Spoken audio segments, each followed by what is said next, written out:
Selamat malam semuanya. Kami dari tim RS Law Office, Rahmawati SHMA dan Adriani SH, lagi berada di Polsek Bukit Raya dalam kondisi mendampingin klien 378 dan 372. Terima kasih, selamat malam. Jadi dengan kejadian kehadiran DS ke rumah Pak Aji pada hari Minggu itu, kalau dari segi etika itu memang sangat menyalahi. Karena tanpa izin, tanpa telepon, dan tanpa WA. Karena kita dalam hidup ini, media sosial itu bisa dipakai untuk komunikasi. Jika kita komunikasinya baik, insya Allah semua akan lancar. Karena jika kita tidak ada izin datang ke tempat rumah orang, kalau saya pribadi, itu saya akan usir. Halo Sobat Fakta Bang Pin, ketemu lagi dengan Bang Pin yang terus mengabarkan fakta viral seputar selebritas tanah air yang terus saja bikin berita, dan dengan berita mereka tetap eksis di ranah media. Kasus Dodi yang tiba-tiba datang ke rumah Haji Faisal dan ingin mengajak gala terus menjadi bola liar dan menggelinding bak bola salju yang terus saja memojokkan kubu Dodi Sudrajat. Kali ini seorang advokat senior, seorang doktor di bidang hukum, yakni Rahmawati pun ikut menegur pihak Dodi Sudrajat. Dan Rahmawati mengatakan bahwa apa yang dilakukan Dodi Sudrajat ini bisa dikenakan pasal dan ada ancaman hukumannya. Nah, bagaimanakah penjelasan Rahmawati, Dr. Rahmawati ini terhadap apa yang dilakukan oleh Dodi Sudrajat? Yuk kita simak saja kupas tipis-tipis fakta Bang Pin kali ini. Like, subscribe, and komennya ditunggu. Dan jangan lupa selalu ada doa dalam setiap lentikan jarimu. Oke, selamat pagi, jumpa lagi. Saya akan jawab pertanyaan dari Terling. Katanya Pak Haji penolakan Pak Haji karena ada bawa pengacara. Itu udah betul. Sebetulnya bawa pengacara atau tidak bawa pengacara, kalau tanpa informasi, tanpa izin, tolak. Apalagi status quo-nya sekarang, mereka kan sudah masuk gugatan. Intinya begini, di saat antara kedua orang manusia itu punya permasalahan dan tidak bisa dimediasi, baik di litigasi maupun non litigasi yang sudah masuk karena hukum, itu hubungan di antara pelapor dan terlapor itu sudah 50-50, sudah tidak baik karena sudah masuk gugatan. Beda kalau saat mediasi itu damai, itu baru bisa baik kembali. Jadi sebetulnya kalau pihak Pak Haji mau menolak sampai kapanpun, itu pribadinya Pak Haji, karena sudah termasuk putus hubungan. Sama dengan orang mau bercerai, itu kalau sudah masuk gugatan tidak bisa mediasi, pada saat putusannya ketok palu kan mereka putus hubungannya, tidak ada lagi hubungan apa-apa. Begitu juga kalau gugatan ini nanti ada putusannya antara Pak Haji sama Pak D itu, ya sebetulnya sudah punya masalah besar, sudah masuk perkara, sudah masuk ke ranah pengadilan. Jadi tergantung dari Pak Haji. Kalau Pak Haji mau ngajak baik-baik, ya itu keikhlasan dia. Tapi kalau menurut hasil dari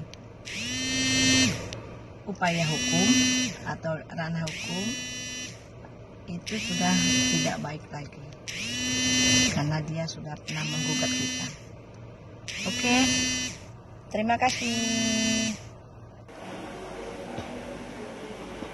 Ataupun ada niat, ataupun dengan ancaman kata-katanya. Kita lihat yang dibawanya siapa, ataupun saran-sarananya apa saja.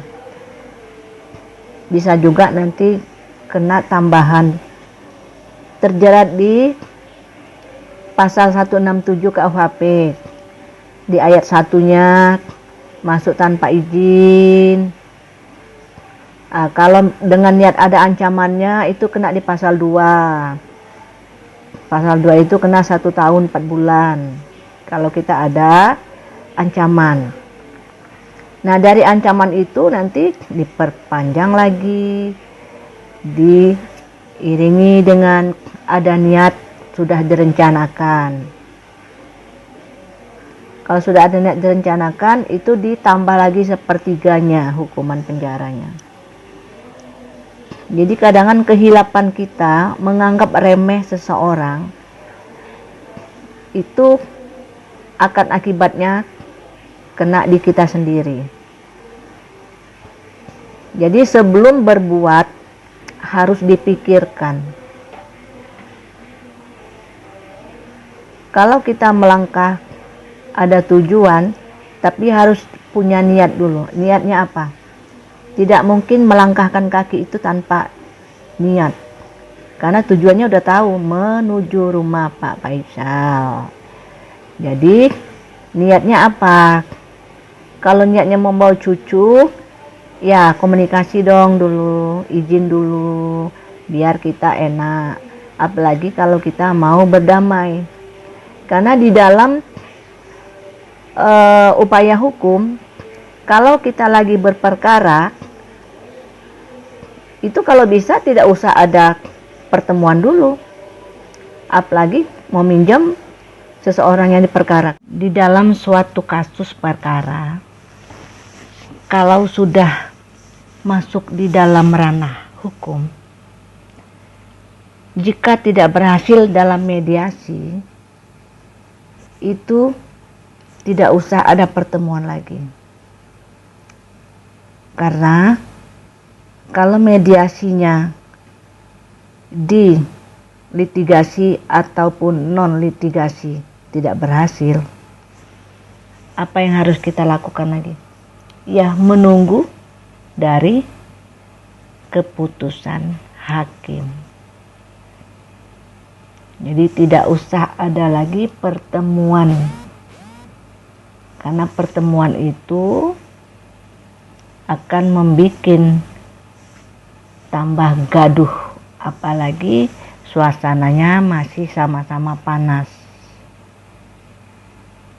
Jika ingin ada pertemuan, tetap melalui sesama pengacara. Karena terlapor dan pelapor sudah mempunyai pengacaranya masing-masing. Kalau terlapor atau pelapor datang membawa pengacara, harus komunikasi dulu sama pengacara terlapor atau pengacara pelapor yang satunya. Tidak boleh kita main ujuk-ujuk langsung datang, karena itu sudah menyalahin aturan yang sudah ada. Makanya akan kena di pasal 167, datang ke rumah orang tanpa izin, masuk pekarangan orang tanpa izin. Kalau kita tahu sebagai pengacara, kita harus mengarahkan klien kita untuk cari langkah yang terbaik. Sebagai pengacara, sudah menerima kuasa dari klien, pengacara yang punya aturan, bukan diatur sama klien.